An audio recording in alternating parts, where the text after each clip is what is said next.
नमस्कार मित्रांनो, कसे आहात सगळे? मजेत ना?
magicbricks.com वरती दाखवली जाते, जे बिल्डरांचे प्रायव्हेट घर आहेत त्यांची किंमत. आणि या ठिकाणी म्हाडाचं घर हे खूप स्वस्तामध्ये मिळते आणि त्याच्यामुळे ही नक्कीच परवडणारी घरे आहेत.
आणि या प्रकल्पाची जी 2 BHKची किंमत आहे, जी बिल्डरांची किंमत आहे मित्रांनो, 1.25 करोड म्हणजे जवळ-जवळ सव्वा करोड याची किंमत आहे बिल्डरांच्या घरांची.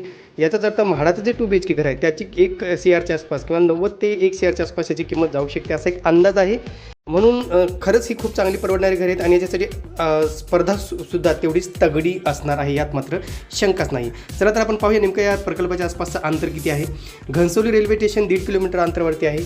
घनसोली बस आगार हे 950 मीटरवरती आहे. मुंबई पुणे हायवे हा फक्त आणि फक्त 2 किलोमीटर अंतरावरती आहे. इथून तुम्हाला ज्या काही सोयी सुविधा दिलेल्या आहेत त्या आपण काय आहेत बघूया. डी मार्ट आहे मित्रांनो 1 किलोमीटर.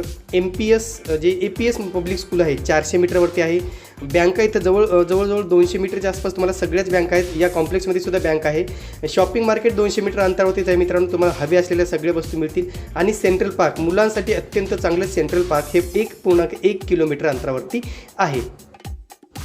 याच्यानंतर उपलब्ध सोयीसुविधा अजून बघूया आपण. रिलायन्स कॉर्पोरेट पार्क 2 किलोमीटर अंतरावरती आहे. MIDC फक्त 2.5 किलोमीटर अंतरावरती आहे, 2 ते 2.5 किलोमीटर अंतरावरती आहे. घनसोली पोलीस स्टेशन फक्त 1.5 किलोमीटर अंतरावरती आहे. हॉस्पिटल सगळे तुम्हाला 2 किलोमीटर अंतराच्या आतमध्ये तुम्हाला मिळणार आहेत. चांगले चांगले हॉस्पिटल्स त्या ठिकाणी उपलब्ध आहेत. आणि CNG पेट्रोल पंप हा फक्त 1 किलोमीटर अंतरावरती आहे. या प्रकल्पात जो एंट्रन्स आहे, मेन गेट आहे, तो ह्या बाजूने असणार आहे मित्रांनो. कारण सध्या तिकडून एंट्री दिली जाते, मेन गेटमधून एंट्री दिली जाते, पण प्रकल्पाचं पोझिशन झाल्यावर तुम्हाला इकडून एंट्री करायची आहे. आजूबाजूचा परिसर तुम्ही पाहू शकता. तर हे होतं मित्रांनो सनबेरी प्रकल्पाबद्दलची माहिती. संध्याकाळपर्यंत आपण जुई एनर्जी याची आपण माहिती पाहणार आहोत. आणि नक्कीच आपण या ठिकाणी ज्यांना घरी लागतील ते खरे भाग्यवंत असं आपण त्यांना म्हणू शकतो, कारण स्पर्धा तेवढी तगडी आहे. तुर्तास मित्रांनो इथेच थांबतो. पुन्हा भेटूया एका नवीन व्हिडिओसह. तोपर्यंत आपली रजा घेतो. धन्यवाद.